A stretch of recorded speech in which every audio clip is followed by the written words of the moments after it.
Hello everyone, welcome back SK सानो technology. आज के सेशन में बेल्ट्रॉन डाटा एंट्री ऑपरेटर का प्रीवियस ईयर क्वेश्चन का जो सेट 8 है उसको एनालिसिस करने वाले हैं, जिसमें हम ये देखेंगे इन्होंने जो ऑब्टेन किया है 17 मार्क, तो इसके पीछे क्वेश्चन का लेवल कैसा था। तो ये क्वेश्चन पेपर है 10 दिसंबर 2019 का, जो कि सेकेंड शिफ्ट का है।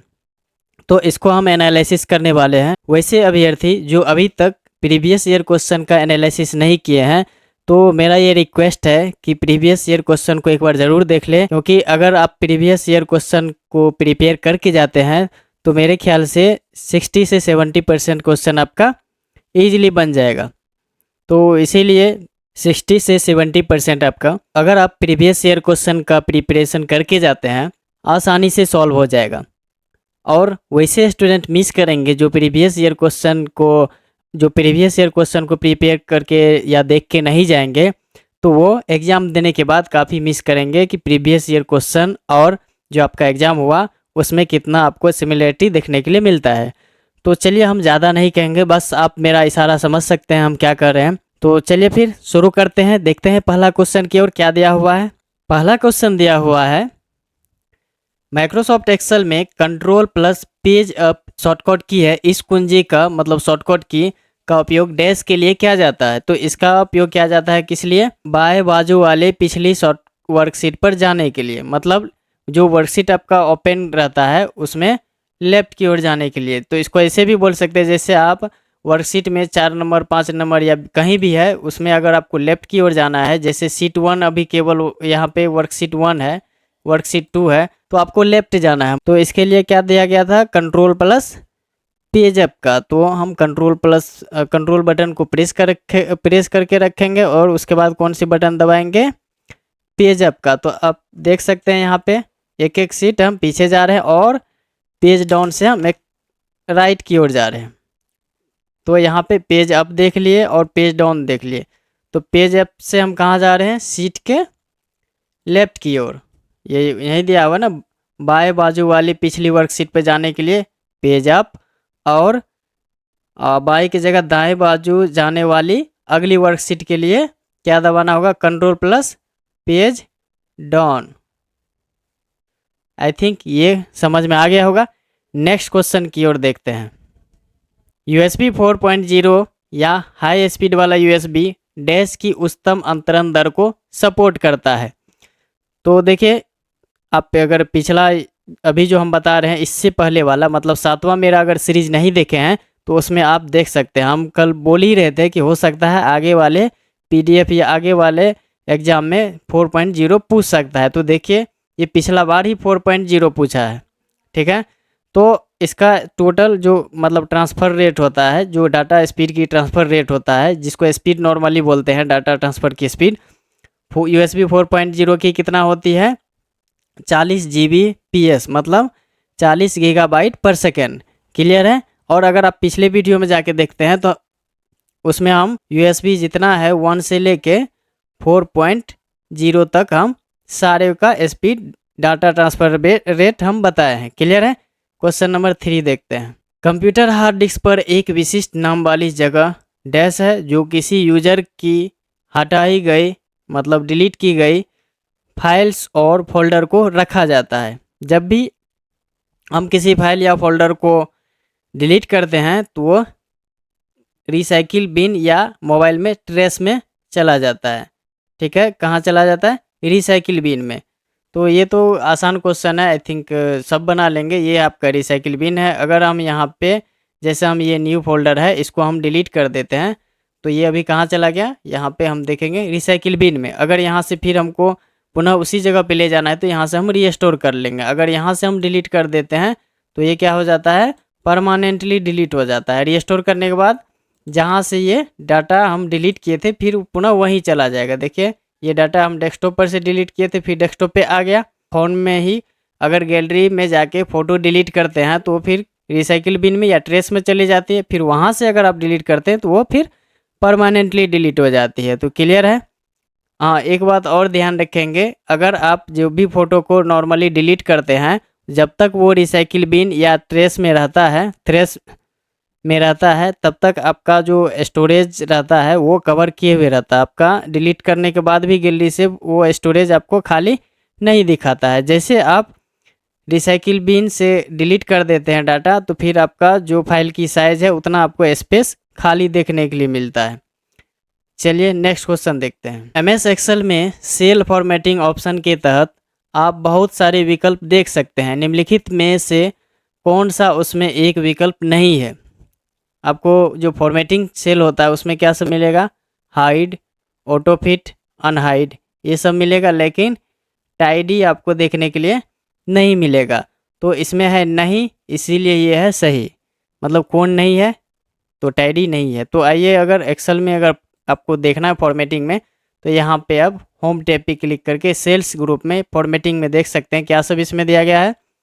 Row height, auto fit row height, column width, auto fit column width, default width, और हाइड में hide row, hide column, hide sheet, unhide row, unhide column. उसके बाद रीनेम सीट, मूव और copy, tab colour, protect sheet, lock cell, format cell. तो ये सारा कुछ दिया गया है। इसमें से आप देख सकते हैं हाइड, ऑटो फिट, अनहाइड, ये सारा कुछ था, लेकिन टाइडी कहीं नहीं देखने के लिए मिला। तो इसीलिए इसका आंसर हो जाएगा ये 3 वाला सही है। क्लियर है? नेक्स्ट क्वेश्चन देखते हैं। एक लिंकर डैश के लिए जिम्मेदार होता है। लिंकर लिंक करने के लिए जो भी आपका ऑब्जेक्ट फाइलों को लिंक करने के लिए जिम्मेदार होता है।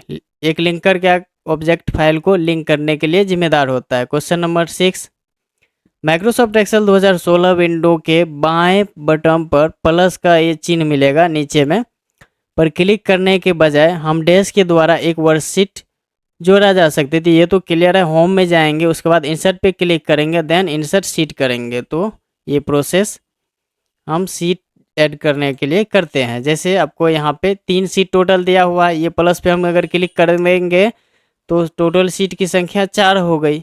और अगर दूसरा विधि बताया जाए शीट ऐड करने की, तो यहाँ से हम सेल्स ग्रुप में हम इंसर्ट पे क्लिक करेंगे, उसके बाद इंसर्ट शीट करेंगे। देखिए 4 से 5 हो गया। क्लियर है? आप विंडोज़ 10 में किसी नई डिवाइस को इंस्टॉल करने के लिए किस प्रकार की पहल करते हैं? नई डिवाइस को अगर इंस्टॉल करना है तो उसके लिए यहाँ पे प्रोसेस दिया गया है। सबसे पहले स्टार्ट बटन पे क्लिक करेंगे, देन सेटिंग्स में जाएंगे, उसके बाद डिवाइसेस, और उसके बाद ब्लूटूथ एंड अदर डिवाइसेस पे क्लिक करेंगे, तो आपका जो भी नई डिवाइस है वो इंस्टॉल हो जाएगी। जैसे हम स्टार्ट बटन पे क्लिक करते हैं, उसके बाद कहाँ जाएंगे? सेटिंग्स पे क्लिक करने के बाद यहाँ पे डिवाइसेस का ऑप्शन मिलता है, इस पर क्लिक करेंगे। यहाँ क्लिक करने के बाद यहाँ पे प्लस का चिन्ह, मतलब ऐड ब्लूटूथ और अदर डिवाइस मिलता है, इस पर क्लिक करके हम यहाँ पे देखिए माउस, कीबोर्ड, पेन, ऑडियो, इस टाइप का डिवाइस हम यहाँ से जोड़ सकते हैं। अगर आपके पास वायरलेस माउस वगैरह है, तो अगर आपको नॉर्मली जोड़ना है तो यहाँ से आप जोड़ सकते हैं, या वायरलेस डिस्प्ले और डॉक, मतलब टीवी, पीसीएस, ये सब भी यहाँ से आप ऐड कर सकते हैं। कोई भी न्यू डिवाइस को अगर आप जोड़ना चाहते हैं, तो यहाँ पे और लिखा हुआ है everything ills with wireless adapter, तो जो भी है वो आप यहाँ से जोड़ सकते हैं। क्लियर है? नेक्स्ट क्वेश्चन देखते हैं। कुछ MS एक्सेल वर्जन कुछ सामान्य टेक्स्ट ओरिएंटेशन ऑप्शन प्रस्तुत करते हैं। निम्नलिखित में से कौन सा इस संबंध में अमान्य है? मतलब जो टेक्स्ट ओरिएंटेशन है ऑप्शन में से दिया गया में से सही नहीं है। टेक्स्ट हॉरिजेंटल, टेक्स्ट वर्टिकल और रोटेट हॉरिजेंटल, ये सारा है, लेकिन ये नहीं है। तो इसमें क्या दिया हुआ है? अमान्य है, मतलब जो गलत है वो सही होगा, इसीलिए टेक्स्ट बॉटम है। अगर हमको देखना है एक्सेल में, तो यहाँ पे एक्सेल पे क्लिक कर लेंगे। इसके बाद यहाँ पे देखने के लिए मिल रहा है क्या? ओरिएंटेशन। इस पर यहाँ पे देख लेंगे angle counter clockwise, angle clockwise, vertical text है, रोटेट टेक्स्ट अप है, रोटेट टेक्स्ट डाउन है, उसके बाद फॉर्मेट सेल अलाइनमेंट है। तो यहाँ पे हम देखते हैं रोटेट टेक्स्ट हॉरिजेंटल था, वर्टिकल था और टेक्स्ट हॉरिजेंटल था, तो ये सब था, लेकिन टेक्स्ट बॉटम नहीं था, इसीलिए ये अमान्य है, इसीलिए इसका आंसर ये सही है। वर्कबुक को प्रोटेक्शन के तहत MS एक्सेल में हम स्ट्रक्चर को प्रोटेक्ट कर सकते हैं। क्लियर है? जिसका आशय सीट पर कुछ निषेध, मतलब प्रोविजंस, इस संबंध में निम्नलिखित विकल्पों में कौन सही निषेध प्रोविजन, मतलब कौन सही निषेध है? प्रोटेक्शन लगाने के बाद क्या सब नहीं कर सकते हैं, क्या सब मतलब करना निषेध है? प्रॉपर वर्क नहीं करता है। जैसे यहाँ पे मूव इंसर्टेड और डिलीटेड ये हम नहीं कर सकते। कब? जब हम प्रोटेक्शन वर्कबुक में मतलब वर्कबुक में हम प्रोटेक्शन लगाते हैं। क्लियर है? वर्कबुक में प्रोटेक्शन के तहत MS एक्सेल में हम कौन सा स्ट्रक्चर को प्रोटेक्ट कर सकते हैं। तो चलिए हम एक बार करके देखते हैं स्ट्रक्चर को प्रोटेक्ट। यहाँ पे हम रिव्यू पे क्लिक करेंगे, उसके बाद प्रोटेक्ट वर्कबुक पे जाएंगे। यहाँ पे स्ट्रक्चर दिया हुआ है, ये ऑलरेडी चेक रहेगा। देन ओके करेंगे, सॉरी पासवर्ड डाल के ओके करेंगे, री इंटर करके ओके करेंगे। तो यहाँ पे हम नया इंसर्ट नहीं कर सकते हैं वर्कशीट, और हम वर्कशीट को यहाँ पे डिलीट भी नहीं कर रहे हैं। और इसमें क्या दिया गया है, और मूव भी करके देखते हैं। और इसको मूव और कॉपी देखिए यहाँ से हम नहीं कर सकते हैं। तो ये तीनों मतलब प्रॉपर वर्क करेगा कब? जब हम स्ट्रक्चर प्रोटेक्टर मतलब उसमें जो स्ट्रक्चर वाला था उसको चेक करके प्रोटेक्शन लगाएंगे। तो मतलब क्या निषेध हो जाता है, क्या मतलब काम नहीं करता है अगर हम वर्कबुक में प्रोटेक्शन लगाते हैं। तो मूव, इंसर्ट और डिलीट नहीं कर सकते, ये क्या हो जाता है, निषेध हो जाता है। इसीलिए ये आपका आंसर सही है। ये थोड़ा घुमा के पूछा है क्वेश्चन नंबर 10 देखते हैं। किसी डायल-अप कनेक्शन की स्पीड आमतौर पर कितना होती है? 56 किलोबाइट पर सेकेंड। क्वेश्चन नंबर 11, डिस्प्ले हो रही स्लाइड्स के चेंज के बीच मोशन इफेक्ट अप्लाई करने में उपयुक्त फीचर को चुनिए। तो मोशन जो भी इफेक्ट वगैरह लगाना है, ट्रांजिशन लगाना है, तो उसके लिए कहाँ जाएंगे? ट्रांजिशन फीचर में। तो इसके लिए हम पावर पॉइंट ओपन कर लेंगे। यहाँ पे हम कोई भी ट्रांजिशन पे क्लिक कर देंगे, ट्रांजिशन टैब पे कोई भी यहाँ से हम इफेक्ट लगा सकते हैं, और यहाँ से उसका जो भी इफेक्ट है चेंज भी कर सकते हैं। क्लियर है? जो भी आपको लगाना है वो लगा के आप यहाँ से ईजिली चेंज कर सकते हैं। तो आइए नेक्स्ट क्वेश्चन देखते हैं। MS एक्सेल 2016 में रोज और कॉलम को डैश के माध्यम से रिसाइज किया जा सकता है। तो आपको डैश मतलब अगर इसको होम टैब के माध्यम से मतलब होम टैब से हम उसको रिसाइज करते हैं, किसको? रो और कॉलम को। तो आइए एक बार इनको देखते हैं। MS एक्सेल पे क्लिक करेंगे, उसके बाद कहाँ जाएंगे? अगर आपको कॉलम हाइट को इम्प्रूव करनी है तो होम पे क्लिक करेंगे, यहाँ से फॉर्मेट में जाके कॉलम हाइट पे कॉलम विड्थ पे क्लिक करेंगे। कॉलम का विड्थ होता है, वैसे आज हम चेक करते हैं कि इसका मैक्सिमम कितना जाता है कॉलम विड्थ। तो चलिए यहाँ पे कुल मिला के पता चल गया कि 0 से लेके 255 तक मैक्सिमम हम कॉलम विड्थ को बढ़ा सकते हैं। कम से कम 0 और अधिक से अधिक 255 तक क्या कर सकते हैं? कॉलम की चौड़ाई को बढ़ा सकते हैं। तो चलिए हम यहाँ पे फिलहाल लिखते हैं 30। ये आपका 30 हो गया कॉलम की चौड़ाई। अब एक बार रो हाइट भी हम देख लेते हैं। फॉर्मेट में जाएंगे, देन रो हाइट पे क्लिक करेंगे। तो रो हाइट में भी एक बार चेक कर लेते हैं कितना तक कर सकते हैं, देन इंटर करेंगे। तो यहाँ पे देख सकते हैं आप कि रो हाइट जो है 0 से लेके 409 तक दोनों ध्यान में रखेंगे। क्वेश्चन इस बार पूछेगा ही पूछेगा। रो की हाइट 0 से लेके 409 तक हम इंक्रीज कर सकते हैं, बढ़ा सकते हैं। तो फिलहाल हम यहाँ पे दे देते हैं 80, देन ओके। तो देखिए रो हाइट और कॉलम विड्थ दोनों इंक्रीज हो गया। आइए नेक्स्ट क्वेश्चन देखते हैं। यदि आप MS एक्सेल 2016 में किसी वर्कशीट की प्रोटेक्टिंग के लिए जाते हैं तो कौन से ऑप्शन मौजूद होते हैं, मतलब इनेबल या डिसेबल होते हैं? तो उसके लिए क्या दिया हुआ है? स्ट्रक्चर और विंडो। तो स्ट्रक्चर और विंडो आप इनेबल और डिजेबल कर सकते हैं। अभी तो इसका चर्चा किए थे ना, स्ट्रक्चर को चेक करके, मतलब इस टाइप का क्वेश्चन था। अगर चेक करके मतलब स्ट्रक्चर चेक करके अगर हम प्रोटेक्शन लगाएंगे तो क्या सब हम वर्क नहीं कर सकते, मतलब क्या सब वर्क करना निषेध है। तो चलिए रिव्यू पे क्लिक करेंगे, उसके बाद हम आते हैं प्रोटेक्ट वर्कबुक पे। अरे तो इसमें तो पहले से पासवर्ड लगा हुआ है, इसको हम अनप्रोटेक्ट कर लिए। अब आते हैं इस पर। तो यहाँ पे देखिए 2 है, एक है स्ट्रक्चर, दूसरा है विंडो। क्लियर है? यही है ना यहाँ पे? क्लियर है? नेक्स्ट क्वेश्चन देख। किसी इंटरनेट IPv4 एड्रेस में डैश ऑक्टेट्स का प्रयोग किया जाता है। देखिए IPv4 में हम 4 ऑक्टेट्स का प्रयोग करते हैं। तो ऑक्टेट्स का अभी हम ये लगा के दूसरी बार पूछा है। अगर तीसरी बार अगर पूछेगा तो हम जितना भी IPv4 का है, IPv6 का जितना का भी ऑक्टेट्स है, हम सारा को नेक्स्ट जो PDF होगा उसमें क्लियर डिस्कस करने वाले हैं। चलिए हम क्वेश्चन नंबर 15 देखते हैं। एमएस पावर पॉइंट में स्लाइड शॉर्टर व्यू डैश है। स्लाइड शॉर्टर व्यू देखिए हर एक आपका क्वेश्चन में पूछा जा रहा है, मतलब हर एक जो जितना एग्जाम हुआ था सारे में स्लाइड शॉर्टर व्यू से क्वेश्चन आया होगा। हम जितना अभी तक 8वां करा रहे हैं ना, 8वां में स्लाइड शॉर्टर व्यू से क्वेश्चन पूछा गया। तो प्रेजेंटेशन क्या करता है स्लाइड शॉर्टर व्यू? प्रेजेंटेशन के किसी ओवरऑल व्यू के लिए थंबनेल फॉर्स में स्लाइड्स को डिस्प्ले करने के लिए प्रयुक्त किया जाता है। अगर आपको प्रैक्टिकली देखना है तो यहाँ पे आप इजीली देख सकते हैं। जैसे व्यू टैब पे क्लिक करेंगे तो यहाँ पे आप स्लाइड शॉर्टर व्यू पे क्लिक करने के बाद देख सकते हैं ये थंबनेल फॉर्म में सारा स्लाइड को एक साथ दिखा रहा है। क्लियर है? नेक्स्ट क्वेश्चन देखते हैं।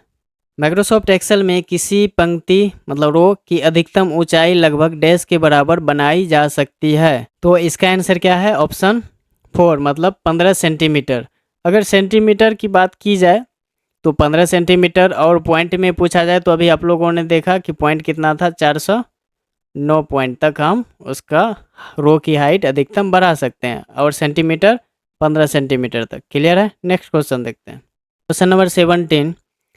एक्सेल में सेल A1 और A2 में क्रमशः नंबर 4 और 6 है। निम्नलिखित फार्मूले का क्या परिणाम होगा? तो देखिए अगर हम औसत लगाएंगे, एवरेज लगाएंगे, A1 और A2 में एवरेज लगा हुआ, ऊपर नीचे लिखा हुआ नंबर है, तो यहाँ पे ऐसे समझते हैं, यहाँ पे A1 है और यहाँ पे A2 है। ये आपका दो सेल है, दोनों सेल एड्रेस में क्या लिखा हुआ है? 4 और 6 है। तो इसका क्या निकालना है? एवरेज। तो एवरेज 4 + 6 बटा, तो ये अंकों की कितनी डिजिट की कितनी संख्या है?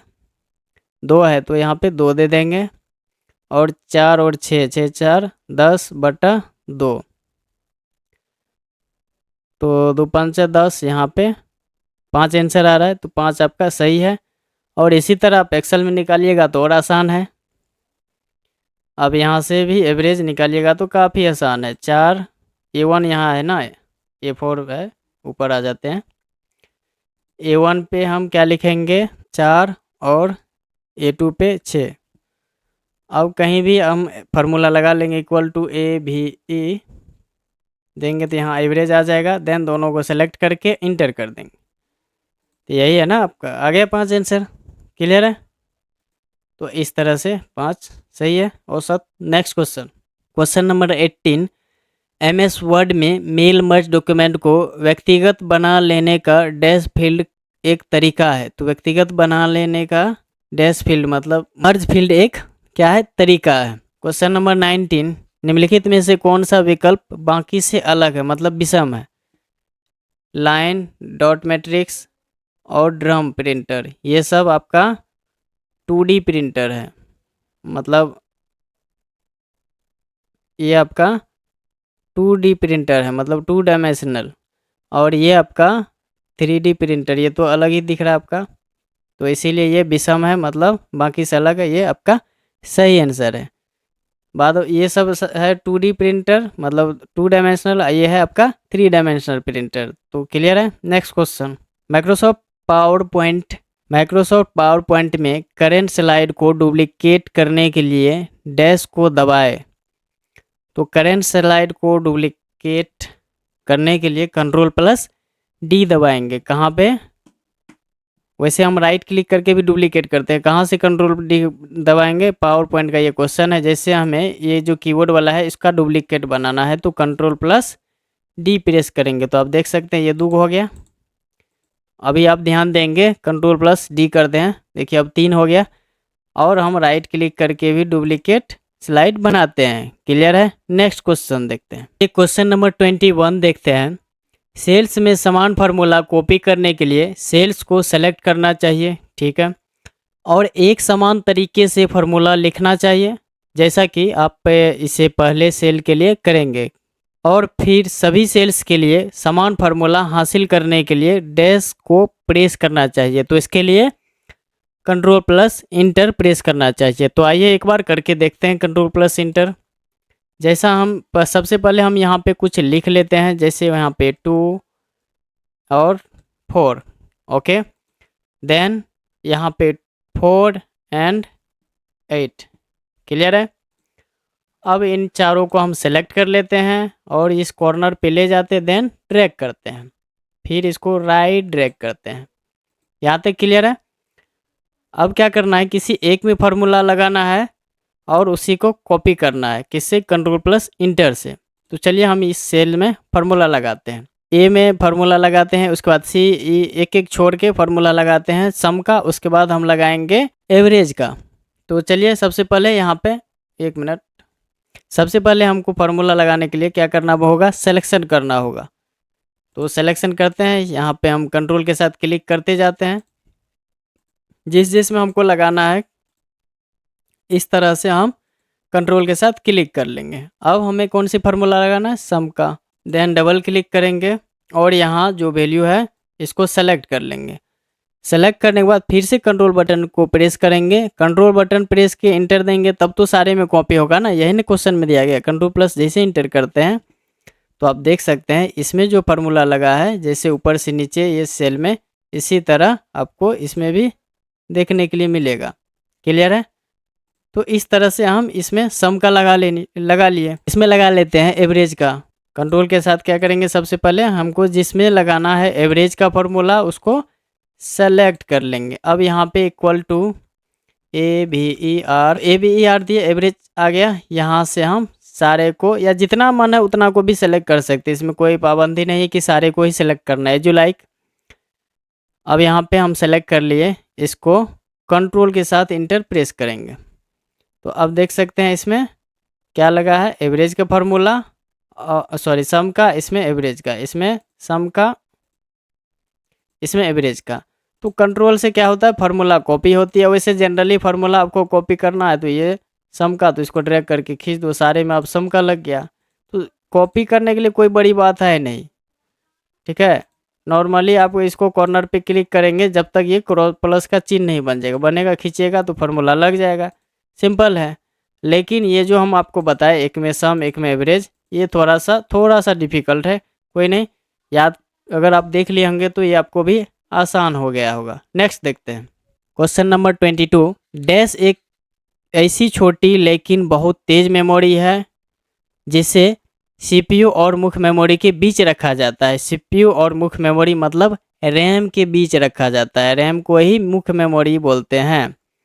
किसके किसके बीच रखा जाता है, CPU और रैम के बीच। तो कैश मेमोरी को CPU और रैम के बीच रखा जाता है। क्लियर है। तो कैश मेमोरी अगर कहा जाए तो ये काफ़ी सबसे छोटा होता है, सबसे एक्सपेंसिव होता है और सबसे ज़्यादा फास्ट यही होता है। इसका जो CPU और रैम के बीच में कार्य होता है, जैसे कभी कभी जो है इसका स्पीड में मिसमैच आता है, फ्लैक्चुएट आता है, तो ये इसके पास काफ़ी स्पीड रहता है, वो फ्लैक्चुएट होने नहीं देता है, ये स्पीड को बरकरार बना के रखता है, मतलब इक्वल बना के रखते हैं जब कोई आप प्रोसेस करते हो। तो क्लियर है। नेक्स्ट क्वेश्चन देखते हैं क्वेश्चन नंबर 23। निम्नलिखित में से किस एड्रेसिंग मोड में आप रैंड शीघ्रता से ऑपकोड का अनुसरण करता है। तो इसके लिए यहाँ पे क्या दिया गया है, इंटरमीडिएट का। तो इसका आंसर क्या होगा, इंटरमीडिएट। क्लियर है। नेक्स्ट क्वेश्चन देखते हैं। निम्नलिखित में से कौन सा कोई सिस्टम सॉफ्टवेयर नहीं है। सिस्टम सॉफ्टवेयर आपको पोस्ट, फॉर्मवेयर, डिवाइस ड्राइवर, ये सब सिस्टम सॉफ्टवेयर से रिलेटेड है बात बाकी। तो DB2 क्या है आपका, DB2 एक आपका डेटाबेस प्रबंधन प्रणाली है। DB2 आपका डाटाबेस प्रबंधन प्रणाली है, इसको RDBMS भी बोलते हैं। तो RDBMS इसको क्या बोलते हैं, रिलेशनल डाटाबेस मैनेजमेंट सिस्टम भी इसको बोलते हैं। क्लियर है। और यह कौन विकास किया, इसका IBM ने, इसका विकास IBM कंपनी ने किया। इंटरनेशनल बिजनेस मशीन इसका फुल फॉर्म होता है। और पूछ देगा कि मतलब इसको कब इसका कब मतलब इसको कब पेश किया गया, तो 1983 में किया गया। तो इसका जो मुख्य कार्य अभी किया जाता है, इसका जो मेन कार्य अभी के समय में हो रहा है, डाटाबेस सर्वर और डाटा मैनेजमेंट उत्पादों का एक मतलब फैमिली के रूप में, रिलेशन के रूप में वर्क किया जाता है। ठीक है। तो ये किस बेस्ड पे काम करता है, यह एक आपका क्लाउड नेटिव डाटाबेस है, इसमें जो है डाटा गवर्नेंस और प्रोटेक्शन जैसी विशेषताएं होती है और इसमें सुरक्षा व्यवस्था बहुत ही मजबूत है। तो ये सारा कुछ आपका क्या है, DB2 में दिया गया है, इसका विशेषता है। नेक्स्ट देखते हैं, पहला वेब ब्राउज़र कहाँ विकसित किया गया। तो पहला वेब ब्राउज़र यहाँ पे स्विट्जरलैंड के सर्न में किया गया। क्लियर है, वन लाइनर है ये। पहला आपका यहाँ पे क्लियर दिया गया, पहला वेब ब्राउज़र कहाँ विकसित किया गया, स्विट्जरलैंड के सर्न में। माइक्रोसॉफ्ट एक्सेल 2016 में स्मार्ट आर्ट टैब के नीचे निम्नलिखित में से कौन सा एक ऑप्शन नहीं है। देखिए स्मार्ट आर्ट से बार बार पूछ रहा है, तो हायरार्की, पिक्चर, लिस्ट, ये सब आपका स्मार्ट आर्ट से रिलेशन है। जिसमें कह रहा है कौन सा नहीं है, तो ऑडियो आपका नहीं है। ऑडियो जो आप लोग सुनते हैं वो आपका स्मार्ट आर्ट से कोई मतलब रिलेशन नहीं है। तो इसको हम लोग जब से कर रहे हैं सेट तब से एवरीडे बार बार देख रहे हैं, तो आई थिंक हम जो दोहराते हैं आपको याद हो जाना चाहिए अब तक में। जैसे यहाँ पे क्या सब दिया गया है स्मार्ट आर्ट ग्राफिक्स में, लिस्ट, तो लिस्ट से याद आया, पहला लिस्ट ही है। List smart art graphics, process, cycle, hierarchy, relation, matrix, pyramid, picture और ऑफिस कॉम, और क्या है, ऑफिस कॉम। क्लियर है ये। चलिए नेक्स्ट क्वेश्चन देखते हैं। MS वर्ड में अल्ट, कंट्रोल और S यह कुंजी संयोजन S को ओपन करता है मतलब खोलता है, तो यह आपका टॉगल स्प्लिट स्क्रीन खोलता है। यह क्या करता है, आपका टॉगल स्प्लिट स्क्रीन है उसको यह ओपन करता है। तो क्या है शॉर्टकट की, अल्ट, कंट्रोल और S। तो आइए MS वर्ड ओपन करते हैं और वहाँ पे प्रेस करते हैं अल्ट, कंट्रोल और S button, Alt, control then S button. तो आप यहाँ पे देख सकते हैं ये आपका टॉगल स्क्रीन खोल दिया, मतलब एक ही विंडो को यहाँ पे दो भाग में आपको खोल दिया। और अगर इसको पहले जैसा करना है तो डबल क्लिक कर दीजिए, एक में आ जाएगा। कुल मिला के ये करना कि आपका जो विंडो स्प्लिट होता है वो स्प्लिट करने का कार्य करता है कौन, ये आपका शॉर्टकट की अल्ट, कंट्रोल और S से क्या होता है, आपका विंडो स्प्लिट होता है, मतलब दो भागों में बंट जाता है। क्लियर है। नॉर्मली अगर आपको स्प्लिट यहाँ से हटाना है तो डबल क्लिक करेंगे तो हट जाएगा वैसे, और नॉर्मली आपको स्प्लिट करना है तो यहाँ से आप स्प्लिट कर सकते हैं। क्लियर है।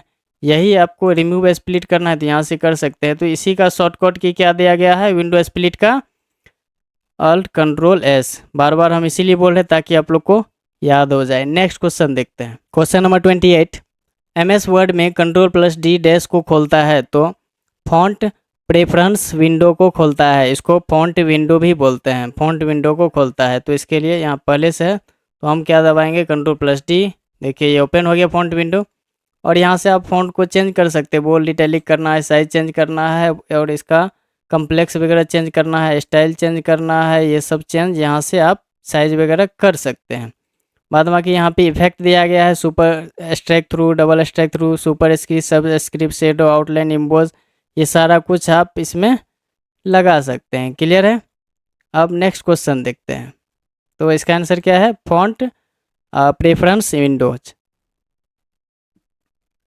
MS वर्ड में सेलेक्ट टेक्स्ट को डैश अनुक्रम का पालन करके कहीं और कॉपी किया जा सकता है। कॉपी के लिए Ctrl+C और पेस्ट के लिए Ctrl+V से आप कहीं का डेटा कहीं भी कॉपी करके पेस्ट कर सकते हैं, वर्ड हो या एक्सेल हो, पावर पॉइंट हो, जहाँ भी हो, ये हर एक जगह वही अप्लाई होगा। जैसे आप यहाँ पे कुछ डाटा लिखें, इसको क्या करना है, यहाँ से हम कॉपी कर लेते हैं, थोड़ा बड़ा कर लेते हैं तब दिखेगा बेहतर। आपको जहाँ ले जाना है कर्सर ले जाइए और पेस्ट कर दीजिए या शॉर्टकट की दबाइए Ctrl+V।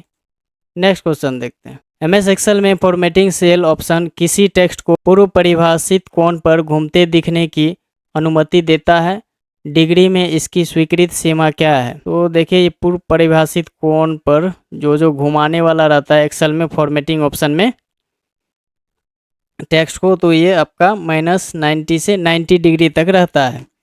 तो आइए एक बार हम जैसे ओरिएंटेशन चेंज करते हैं तो फॉर्मेटिंग में वहीं पे आपको ये भी देखने के लिए मिलता है। तो यहाँ पे हम फिलहाल कुछ टाइप कर लिए हैं, देन हम चल जाते हैं यहाँ पे ये ओरिएंटेशन में, उसके बाद फॉर्मेट सेल अलाइनमेंट में, और यहाँ पे जो दिख रहा है ओरिएंटेशन, इसी को अगर हम घुमाते हैं तो देख सकते हैं -19 आया, और ऊपर जाएंगे तो 19, तो 19 से -19 देखिए मूव भी हो चुका है। आपका टेक्स्ट ओरिएंटेशन जब हम चेंज करते हैं तो कहाँ मिलता है हमको? फॉर्मेटिंग सेल्स ऑप्शन में। क्लियर है? नेक्स्ट क्वेश्चन देखते हैं। एमएस वर्ड में शॉर्टकट की कंट्रोल प्लस वाई का उपयोग डैश के लिए मतलब रीडो के लिए किया जाता है। तो रीडो का मतलब क्या होता है? अंतिम एक्शन को रीडो मतलब फिर से करने के लिए। तो फिर से करने का मतलब ये है कि जैसे हम अभी इसको कर लेते हैं कट, कट हो गया तो फिर कंट्रोल जेड करेंगे तो आ गया, फिर से डेटा फिर से आ गया। अब फिर से हम करना चाहते हैं जैसा पहले था कट वैसा ही हो, तो उसके लिए कंट्रोल प्लस वाई, जिसको रीडो बोलते हैं। क्लियर है? नेक्स्ट क्वेश्चन देखते हैं। एमएस वर्ड में कंट्रोल प्लस ई का उपयोग डैश के लिए किया जाता है। टेक्स्ट अलाइन या पैराग्राफ के बीच संरेखण अलाइन करने के लिए किया जाता है। अगर आपको बीचों बीच अलाइन करना है तो कंट्रोल प्लस ई, हम लोग शुरू से ही वैसे देखते आ रहे हैं। जैसे हम यहाँ पे देते इक्वल टू RAND देन को स्टॉप एंड क्लोज इंटर। तो अभी ये देखिए यहाँ पे कंट्रोल जे है मतलब जस्टिफाई में है। अगर हम इसी को कंट्रोल ई करते हैं, अगर आप देखेंगे इस पैराग्राफ में सेंटर ये है, कंट्रोल प्लस ई यहाँ पे देख सकते हैं ये हुआ सेंटर अलाइन। शॉर्टकट से भी वैसे कर सकते हैं, कोई इशू नहीं है। कंट्रोल एल से लेफ्ट अलाइन, कंट्रोल ई से सेंटर अलाइन, कंट्रोल आर से राइट अलाइन। तो कंट्रोल ई करते हैं, ई करते हैं तो ये बीच में अलाइन होता है। दोनों बगल देखिए इक्वल नहीं है। आपको यहाँ से अगर हम ड्रॉ करेंगे लाइन तो देखिए ये अलाइन नहीं है, ये ऊपर खावर आपको नज़र आ रहा है, मतलब ऊपर नीचे इस तरह से हुआ नज़र आ रहा है। इसी तरह हम नेक्स्ट अगर पैराग्राफ में चल जाए तो इसमें देखिए जस्टिफाई लगा हुआ है। इस पैराग्राफ में जस्टिफाई लगा हुआ था। इसमें देखिए लेफ्ट भी अलाइन है, राइट भी इक्वल है। क्लियर है? अब बीच में देखिए, बीच में अलाइन से कोई मतलब नहीं है, बीच में ये नहीं है। क्लियर है? अब आई थिंक समझ में आ गया होगा। नेक्स्ट क्वेश्चन देखते हैं। Question number 33। मान लें कि एक्सेल शीट में आपके पास एक टेबल है और ई कॉलम में आपके पास पूर्णांक मान मतलब E2 से शुरू है। यदि नया conditional formatting rule equal to $E2 greater than 10 लागू किया जाता है तो क्या होता है? तो इसका आंसर ऑप्शन 2 दिया गया है। तो इसमें क्या दिया हुआ? ई कॉलम में डेटा मान 10 से अधिक होने पर टेबल की रो हाईलाइट हो जाएंगी। तो ये आपका क्वेश्चन कंडीशनल फॉर्मेटिंग से दिया गया है। अगर हम इसमें जो दिया गया है सेल एड्रेस दिया गया है, सेल एड्रेस अगर E2 ग्रेटर देन 10 देंगे तो इसमें 10 से जो अधिक का वाला वैल्यू होगा उसको ये क्या करेगा? हाईलाइट कर देगा। तो ये काफ़ी आसान है, देखने में भले आपको लग रहा होगा कि ये काफ़ी पेचीदा है, काफ़ी आसान है। या ये हम यहाँ पे डाटा अपना कुछ लिखा हुआ होगा कोई ना कोई सीट में, इसी में है। इसमें हम इसको डिलीट कर ले रहे हैं स्मार्ट आर्ट ग्राफिक्स को, यहीं पे हम लगाते हैं 10 से अधिक का मान में।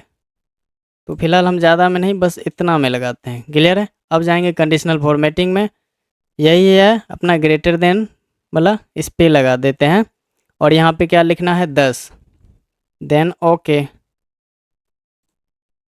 अब यहाँ पे देख सकते हैं 10 से अधिक वाला जितना है सबको ये क्या कर दिया है? हाईलाइट कर दिया है। बस यही था आपका आंसर। बोले ना काफ़ी आसान। क्लियर? उसी में लेस देन भी था, उसका अपोजिट अगर कर देते तो 10 से कम वाला दिखा देता। लेस देन ये यहाँ पे सिंबल था ना, हम आगे देखेंगे, फिर से पूछेगा तो आपका उसमें जितना 10 है 10 रूल बता देंगे। वैसे ये वीडियो काफ़ी लंबा जा रहा है, हम जो धीरे धीरे ये बताते हैं काफ़ी लंबा जाता है। नेक्स्ट देखते हैं। MS वर्ड 2016 में बुलेटेड लिस्ट डैश की नीचे आती है। तो आपको होम और पैराग्राफ सेक्शन में देखने के लिए मिलेगा, मतलब होम टैब के पैराग्राफ सब टैक्स में। यहाँ पे आप MS वर्ड ओपन कर लेंगे तो कहाँ मिलेगा? यहाँ पे पैराग्राफ में बुलेट देखने के लिए मिलता है। जिस लगाना है जिसमें आप सेलेक्ट करके बुलेट लगा सकते हैं, यहाँ नंबरिंग लगा सकते हैं और यहाँ से मल्टी लेवल लिस्ट भी तैयार कर सकते हैं। क्लियर है? नेक्स्ट क्वेश्चन देखते हैं। Question number 35। माइक्रोसॉफ्ट वर्ड में कुंजी संयोजन Alt + Shift + E का उपयोग डैश के लिए किया जाता है। तो आंसर दिया गया है मेल मर्ज में डाटा सोर्स के संपादन मतलब एडिट के लिए। अगर आप डेटा सोर्स को एडिट करना चाहते हैं तो उसके लिए आप मेल मर्ज में ये शॉर्टकट की प्रेस करते हैं, क्या? Alt और Shift E। जैसे यहाँ पे ओपन है, वर्ड ओपन कर लिए, इसके बाद हम मेलिंग में जाएंगे। अगर पहले से कोई सेव डाटा है तो वो हम ले लेते हैं। क्लियर है। जैसे यहाँ पे सीताराम है, यही डाटा हम ले लेते हैं। इसके बाद हम क्या करेंगे, वही Alt shift then E button press करेंगे। यहाँ पे क्या दिया हुआ, if you choose edit data source word will break the line to Sitaram data .mdb, ये उसका एक्सटेंशन दिया हुआ है, extension name. In breaking link your mail merge data source will no longer be automatically updated when you make changes to Sitaram data mdb in the figure. तो ये एक table के form में आ जाएगा, जैसे हम ब्रेक लिंक पे क्लिक करेंगे तो आ गया। इसके बाद आप इसको चेंज करके यहाँ से सेव कर सकते हैं। तो चलिए हम फिलहाल इसको नॉर्मली ऐसे सेव कर लेते हैं, देन ओके कर देते हैं। अब इन्हें एडिट करनी है तो कर सकते हैं। जैसे टाइटल में यहाँ पे मिस्टर लिखा हुआ है, व्हाट्सएप नंबर नहीं है तो व्हाट्सएप नंबर दे देते हैं 98765578। व्हाट्सएप नंबर दे दिए इनका। First name Ram, last name Lal, और कंपनी का नाम BSNL, और यहाँ पे एड्रेस है Bailey road, pillar number 11 Patna, city Patna Bihar. Zip code को हम चेंज करके क्या बना देते हैं, पिन कोड। तो इस तरह से हम एडिट कर सकते हैं और इस डेटा को हम सेव कर सकते हैं।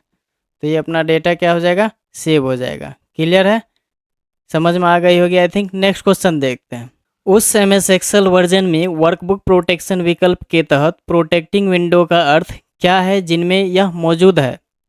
विंडो को ड्रैग नहीं किया जा सकता। इसमें जो मौजूद है, वैसे तो हम उसमें ना कोई सीट ऐड कर सकते हैं ना डिलीट कर सकते हैं, बहुत कुछ है, लेकिन इसमें जो ऑप्शन में दिया गया विंडो छिपी हुई होगी, ये तो छिपी हुई नहीं रहती है। वर्कबुक को खोलने पर विंडो समान आकार और समान स्थिति में होते हैं, ये आपका गलत है।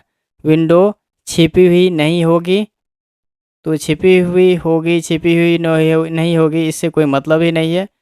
जैसा का वैसा ही रहेगा, बस हम क्या कर सकते हैं, उसको ड्रैग नहीं कर सकते हैं। क्लियर है। तो यहाँ पे हम दिखा देते हैं वैसे, जैसे हम इसमें वैसे वर्क देखिए प्रोटेक्शन लगा हुआ है, वर्कबुक प्रोटेक्शन लगा हुआ है। जैसे इस पर क्लिक करेंगे तो पासवर्ड मांगेगा रिमूव होने के लिए। तो फिलहाल हम इसमें प्रोटेक्शन लगा देते हैं, देन कंफर्म करके ओके कर लेते हैं। अब लग गया है। अब इसको हम देखिए, हम एक जगह से दूसरे जगह स्थानांतरण सीट को नहीं कर सकते हैं। क्लियर है, कोई भी सीट को हम ट्रांसफ़र नहीं कर सकते हैं। नेक्स्ट देखते हैं, जिसको ड्रैग नहीं कर सकते हैं, कुल मिला के ये कहा जाए। विंडो को अगर ड्रैग की बात आई तो यहाँ पे सीट को नॉर्मली हम ड्रैग नहीं कर सकते हैं, मतलब मूव नहीं कर सकते हैं। क्लियर है। नेक्स्ट क्वेश्चन देखते हैं। क्वेश्चन नंबर 37, माइक्रोसॉफ्ट एक्सेल 2016 में वर्कशीट की प्रोटेक्टिंग के लिए आप पहले डैश पर क्लिक करते हैं और फिर अन्य उपयुक्त क्रियाओं का पालन करते हैं। तो इसके लिए हम कहाँ जाते हैं, सबसे पहले रिव्यू टैब पे, उसके बाद हम प्रोटेक्ट लगाते हैं। जो भी उसका नियम रहता है पालन, अभी तो लगा के दिखाया है। नेक्स्ट क्वेश्चन 38, विंडोज़ में सिस्टम सेटिंग का बदलाव डैश के माध्यम से किया जाता है। तो वो सिस्टम में जो भी सेटिंग का बदलाव होगा वो कंट्रोल पैनल से किया जाता है। कंट्रोल पैनल कहाँ है, यहाँ पे आप स्टार्ट में जाके सर्च कीजिएगा कंट्रोल पैनल, देन इंटर कीजिएगा तो ये ओपन हो जाएगा। इसमें जिसका आपको सिस्टम का चेंज करना है, डेट एंड टाइम है, आपका माउस है, प्रोग्राम और फाइल है, स्मार्ट ऑडियो है, डिवाइस मैनेजर है, जिसका चेंज करना है, यूजर अकाउंट है, इसको चेंज करना है, तो जिसका करना है आप उसका यहाँ से आसानी से चेंज कर सकते हैं। Next question number 39, MS Excel में कंट्रोल प्लस स्पेस कुंजी का संयोजन का उपयोग डैश के लिए किया जाता है। तो इसका शॉर्टकट किस लिए किया जाता है, किसी कॉलम को सेलेक्ट करने के लिए। अगर से यहाँ पे किसी कॉलम पे हम क्लिक करते हैं, प्रेस करते हैं, देखिए जहाँ पे क्लिक रहेगा वो कॉलम आपका पूरा ऊपर से नीचे तक सेलेक्ट हो जाएगा। क्लियर है। नेक्स्ट क्वेश्चन देखते हैं। क्वेश्चन नंबर 40, एक लिंक किए हुए स्लाइड तब तक मूव करने के लिए आप MS पावरपॉइंट 2016 में किस तरह से हाइपरलिंक जोड़ेंगे। मान लें कि आप नॉर्मल व्यू मोड में है, तो नॉर्मल व्यू मोड में है तो उसके लिए कहाँ जाएंगे, इंसर्ट टैब पर क्लिक करेंगे और हाइपरलिंक आदि को चूज करेंगे। तो नॉर्मली हाइपरलिंक आपके फ़ोन में मैसेज वगैरह जो आता होगा, जो ब्लू कलर में लिंक दिख रहा होगा, वो आपको MS वर्ड से ही बनाया जाता है। नॉर्मली MS वर्ड से आप भी उस लिंक को क्रिएट कर सकते हैं, लेकिन उसके लिए आपको कोई वैलिड लिंक होना चाहिए। किसी भी टेक्स्ट में आप उस लिंक को ईजिली जोड़ सकते हैं। जैसे हम यहाँ पे देते हैं video। देन इसको थोड़ा सा हम फ़ॉन्ट साइज को इंक्रीज कर लेते हैं। अब इसमें क्या करनी है कि इसमें हाइपरलिंक लगानी है, तो इसके लिए इंसर्ट टैब पे क्लिक करेंगे। उसके बाद हम कहाँ चल जाएंगे, लिंक्स पे। लिंक्स में ऊपर में लिंक दिया हुआ है, इस पर क्लिक करेंगे, ऑटोमेटिक हाइपरलिंक आ जाएगा। यहाँ पे जैसे हम एच प्रेस करेंगे तो यहाँ पे www डॉट तक आ गया। इसके बाद आपको जो लिंक लगाना है, फिलहाल तो इतना URL रहता ही है जो इसका ये प्रोटोकॉल है यहाँ पे www डॉट तक। तो इसमें आपको हम वैसे इससे पहले लगाए थे सरकारी रिजल्ट .com, तो इसीलिए ये आ गया। तो चलिए इसी लिंक को अगर मान लेते हैं लगाना है तो ओके करेंगे। तो देखिए इसी तरह से आपके मैसेज में लिंक वगैरह मिलता है। अगर इस लिंक को फॉलो करना है तो बस इंटरनेट कनेक्शन होनी चाहिए आपके सिस्टम में। देन कंट्रोल के साथ क्लिक करेंगे तो ये लिंक ओपन हो जाएगा। फिलहाल इंटरनेट नहीं है इसीलिए ये ओपन नहीं हुआ। Next question number 41। MS word 2016 में रिस्ट्रिक्टेड एक्सेस का विकल्प डैश के नीचे आता है, तो ये आपको कहाँ मिलेगा, फाइल मेन्यू के नीचे आएगा। फाइल मेन्यू में जैसे हम इन्फॉर्मेशन पे क्लिक करेंगे आपको वहाँ देखने के लिए मिलेगा। फाइल टैब पे क्लिक करेंगे, इन्फो में जाएंगे, उसके बाद यहाँ पे प्रोटेक्ट डॉक्यूमेंट पे जाएंगे, यहाँ पे रिस्ट्रिक्ट एक्सेस मिलता है, यहाँ पे क्लिक करके connect to right management server and get templates पे जाएंगे।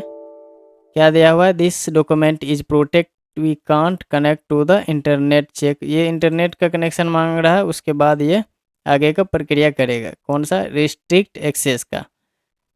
तो रिस्ट्रिक्ट एक्सेस किस लिए किया जाता है, यहाँ पे दिया हुआ है grant people access while removing their ability edit copy और प्रिंट। अगर आप चाहते हैं कि आपसे परमिशन मांगे, जो आपसे अगर आपका जो डाटा है अगर कोई भी एडिट कॉपी या प्रिंट करना चाहे तो उसके लिए आपसे वो जो भी लोग हैं वो एक्सेस के लिए आपसे परमिशन मांगे तो उसके लिए क्या लगाते हैं, रिस्ट्रिक्ट एक्सेस का। क्लियर है। नेक्स्ट क्वेश्चन देखते हैं। फिलहाल ये इंटरनेट की वजह से नहीं वर्क कर रहा है, नेक्स्ट टाइम से अब हम इंटरनेट कनेक्ट करके ही क्वेश्चन सॉल्व करेंगे तो इस टाइप का दिक्कतें नहीं आएंगी। नेक्स्ट देखते हैं question number 42। MS word screen में आप जूम कंट्रोलर कहाँ पाते हैं, मतलब कहाँ रहता है। तो बॉटम मतलब नीचे और राइट मतलब राइट में, तो बॉटम नीचे में और राइट में मिलेगा। तो जूम से याद आया, वर्ड में मैक्सिमम हम जूम प्रतिशत कितना कर सकते हैं, मैक्सिमम हम 500 तक जूम प्रतिशत, यहाँ पे दिया गया है ना बॉटम राइट में, मैक्सिमम हम जूम प्रतिशत लेवल कितना तक बढ़ा सकते हैं, 500% तक, मिनिमम 10 तक, और एक्सेल में 400 तक, मिनिमम 10 तक। ये बात ध्यान रखनी है। नेक्स्ट क्वेश्चन देखते हैं क्वेश्चन नंबर 43। MS एक्सेल में शिफ्ट प्लस स्पेस कुंजी का उपयोग डैश के लिए किया जाता है, किसी रो को सेलेक्ट करने के लिए किया जाता है। अगर शिफ्ट के साथ स्पेस दबाएंगे तो क्या करेगा, ये किसी रो को सेलेक्ट करेगा। जैसे हम यहाँ पे शिफ्ट के साथ स्पेस प्रेस करते हैं तो देखिए रो को सेलेक्ट किया है। इसी में हम इससे पहले क्या किए थे, कंट्रोल के साथ स्पेस प्रेस किए थे तो कॉलम को सेलेक्ट किया था। तो शिफ्ट से रो को सेलेक्ट करेगा, पूरा रो को, और कंट्रोल से कॉलम को सेलेक्ट करेगा। क्लियर है। शिफ्ट से रो को सेलेक्ट करेगा, पूरा रो जितना में आप मतलब रखे हैं जितना आप रखिएगा, इसमें शिफ्ट के साथ स्पेस दीजिएगा, पूरा रो को सेलेक्ट करेगा। क्लियर है। नेक्स्ट क्वेश्चन देखते हैं। MS एक्सेल 2016 में निम्नलिखित में से कौन सा एक वैध चार्ट का प्रकार है। तो वैध मतलब जो सही चार्ट का प्रकार है, इलिप्स, स्विच, हॉरिजन, ये सब आपका ये चार्ट का प्रकार नहीं है। और स्कैटर क्या है, आपका एक चार्ट का प्रकार है जो कि वैलिड है। तो ये आपको कहाँ मिलेगा, माइक्रोसॉफ्ट एक्सेल में। और यहाँ पे हम चल जाएंगे इंसर्ट में, तो यहाँ पे सारा चार्ट है। यहाँ पे आप चार्ट का नाम दे सकते हैं, क्या सब है, इंसर्ट, बार और कॉलम चार्ट। देख लेते एक बार, आई थिंक याद हो जाएगा। उसके बाद इंसर्ट हायरार्की चार्ट, और इसमें दिया गया है वाटरफॉल, फनल, स्टॉक, सरफेस और रडार चार्ट। ऐसे क्लिक कीजिएगा तो सारा शो करेगा। और इसमें क्या सब दिया गया है, कॉम्बो चार्ट। किस किस चीज़ का कॉम्बो है, इसमें लाइन और कॉलम चार्ट का कॉम्बो मिलेगा। और नेक्स्ट में इसमें ये हो गया स्कैटर चार्ट, और ये हो गया pie chart, then line chart और एरिया चार्ट। तो ये सब चार्ट का प्रकार है जिसमें स्कैटर चार्ट भी था, और ये हॉरिजन, स्विच, इलिप्स ये सब नहीं था। Question number 45। नीचे किस डिवाइस का ज़्यादातर उपयोग यूजर्स की फाइल को कॉपी या मूव करने के लिए किया जाता है। तो अधिकतर जो हम लोग यूज करते हैं डाटा को एक जगह से दूसरी जगह कॉपी और मूव करने के लिए पेन ड्राइव का हम लोग यूज करते हैं।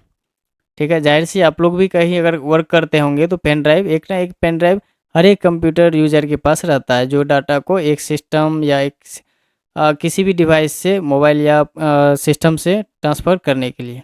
नेक्स्ट क्वेश्चन देखते हैं 46। संक्षिप्त रूप www डैश के लिए प्रयुक्त है, तो www का फुल फॉर्म क्या आता है? World wide web. Question number 47। किसी प्ररूपी 6 फेज वाले कंपाइलर का फेज 3 डैश है, माने संबंधी विश्लेषण मतलब सिमेंटिक एनालिसिस है। क्लियर है? फेज 3 क्या है आपका? सिमेंटिक एनालिसिस है। Question number 48।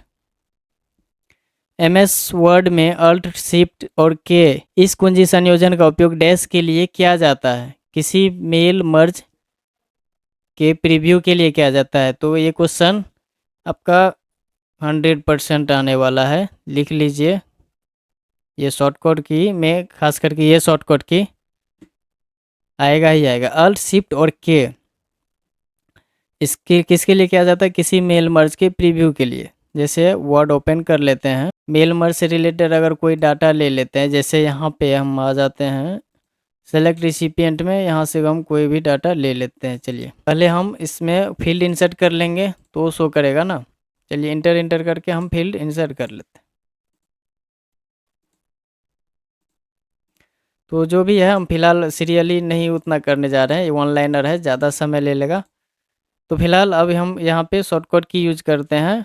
क्या दिया हुआ था? अल्ट शिफ्ट और के देते हैं। तो यहाँ पे क्या दिया हुआ है? 3 ऑप्शन आता है। Checking the reporting errors, simulate merge, report error in arrow, उसके बाद कंप्लीट मर्ज, पॉजिंग रिपोर्ट इच एरर, उसके बाद है कंप्लीट मर्ज विदाउट पॉजिंग रिपोर्ट एरर। तो यहाँ पे जैसे ओके करते हैं तो यहाँ पे देखिए प्रीव्यू हो गया, सबके सामने जो फील्ड था उसके सब नाम आ गया, मिस्टर सोहन कपूर, बेली रोड, पिलर नंबर, ये सारा कुछ, व्हाट्सएप नंबर। क्लियर है? नेक्स्ट क्वेश्चन देखते हैं। फाइल, एडिट, व्यू जैसे विकल्प डैश पर किसी विंडो में उपलब्ध होते हैं। ये कहाँ उपलब्ध होते हैं? मेन्यू बार में। तो जैसे फाइल एक्सप्लोरर ओपन करते हैं, यहाँ पे हम देखते हैं क्या सब दिया हुआ? फाइल, यहाँ तो फाइल है, व्यू है। तो नॉर्मली जो है आपको कहाँ मिलता है? मेन्यू बार में ये सारा कुछ आपको देखने के लिए मिलता है। Question number 50। मेल मर्ज में कौन से 2 डॉक्यूमेंट नेसेसरी होते हैं? तो 2 डॉक्यूमेंट, मेन डॉक्यूमेंट और डाटा सोर्स, जो कि नेसेसरी मतलब आवश्यक होते हैं किसके लिए? मेल मर्ज के लिए। तो कौन 2 डॉक्यूमेंट्स है जरूरी है? एक है मेन डॉक्यूमेंट, दूसरा है डाटा सोर्स। मेन डॉक्यूमेंट में जिसमें हम कोई भी जैसे ये अपना हो गया मेन डॉक्यूमेंट, इसमें हम जो भी लेटर लिखते हैं, जो भी डेटा तैयार करते हैं वो होनी चाहिए। दूसरी बात, आपके पास पहले से मर्ज किया हुआ मेल मर्ज किया हुआ कोई भी डाटा चाहिए, मतलब मेल मर्ज किया हुआ फाइल चाहिए। तो मर्ज किया हुआ रहेगा तो जिसको भेजना है आप यहाँ से जो भी हेडिंग लगाना है लगा के ये मेन डॉक्यूमेंट का आप उसको भेज सकते हैं। तो मेन डॉक्यूमेंट चाहिए, एक डाटा सोर्स चाहिए, इसके लिए हम मेल मर्ज भेजने के लिए। MS वर्ड में वर्तनी और व्याकरण जांच के लिए डैश को दबाया जाता है, तो F7 को स्पेलिंग और ग्रामर चेक करने के लिए किया जाता है। MS एक्सेल 2016 में स्मार्ट आर्ट टैब में पिरामिड और मैट्रिक्स नाम वाले 2 विकल्प उपलब्ध हैं। उनमें से प्रत्येक में कितने सब ऑप्शन मतलब उप विकल्प मौजूद है? तो उसमें 4 विकल्प मौजूद है। और ये आपको कहाँ देखने के लिए मिलेगा? एक्सेल में चले जाएंगे और यहाँ पे इंसर्ट टैब पे क्लिक करेंगे, देन इल्यूस्ट्रेशंस ग्रुप के स्मार्ट आर्ट पे चले जाएंगे। यहाँ पे एक पिरामिड का बात किया जा रहा था, पिरामिड का, तो यहाँ पे 4 है, सब 4 इसका सब मतलब ग्रुप है, और मैट्रिक्स का भी 4 है। क्लियर है? MS पावर पॉइंट में एक नई स्लाइड इंसर्ट करने के लिए कोई डैश कुंजी मतलब किसका शॉर्टकट की यूज किया जाता है? तो कंट्रोल प्लस, तो इसके लिए कंट्रोल+M का यूज किया जाता है। Question number 54। जब MS एक्सेल 2016 में आप home, format, organise sheet tab colour को सेलेक्ट करते हैं और जो कलर का मैट्रिक्स दिखाई देता है उनमें एक कलर पर क्लिक करते हैं, तो क्या होता है? क्या होता है?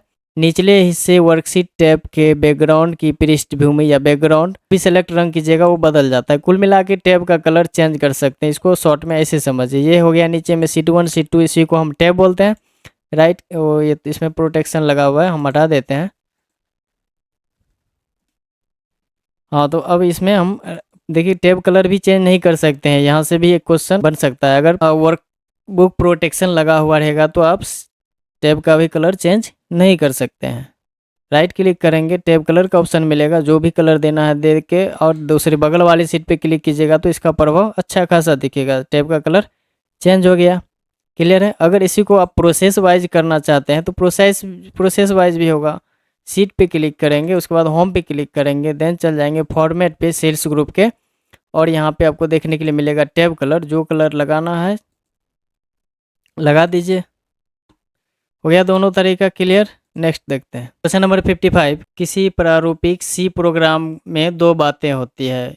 नंबर 1 में है a equal to 5, b equal to plus plus a, और दूसरा में दिया गया है a equal to 5, b equal to a plus plus. तो इसमें दो चीज़ें आपको देखने के लिए मिल रहा है, पहले कि यहाँ पे प्लस प्लस का ए से पहले यूज किया गया है और इसमें बाद में यूज किया गया है। तो पहले जो यूज किया जाता है इसको क्या बोलते हैं प्रोग्रामिंग में, प्रीफिक्स, और बाद में यूज किया जाता है इसे बोलते हैं पोस्ट फिक्स। पहले वाला में 6 बाद वाला में 6 और इसका अगर कैलकुलेशन की बात किया जाए तो यहाँ पे ए का मान जो है दोनों में 5 दिया गया है, और इसमें प्लस प्लस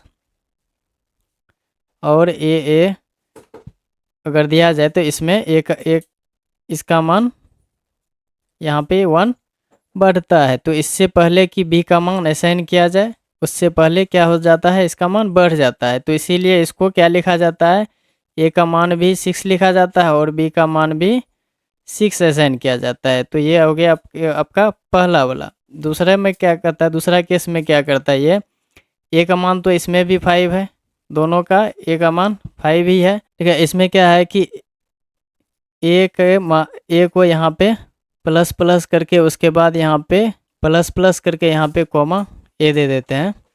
तो प्लस प्लस यहाँ पे ए के मान जो कि ए का मान कितना जो कि 5 है, बी के मान को मतलब बी को यहाँ पे असाइन कर देता है। यहाँ पे असाइन नहीं किया तो बी का मान 6 हो गया, यहाँ पे बी का मान को असाइन करता है तो ये क्या हो गया, वैल्यू 5 रह गया, क्योंकि यहाँ पे बी के मान को क्या करता है, असाइन करता है। कब से, इससे पहले कि ए का मान बढ़ जाए। यहाँ पे बी ए का मान पहले बढ़ जाता है तो इसीलिए 6 हो जाता है, और यहाँ पे ए का मान तो बढ़ ही जाता है लेकिन बी का मान बढ़ने से पहले ए का मान यहाँ पे दूसरे वाले में बढ़ने से पहले बी का मान असाइन हो जाता है, तो ये बी वाला में 5 हो जाता है। ठीक है, तो इसमें ए को कितना तक बढ़ाया जाता है, 5 तक। तो क्लियर है कुल मिला के। नेक्स्ट क्वेश्चन देखते हैं।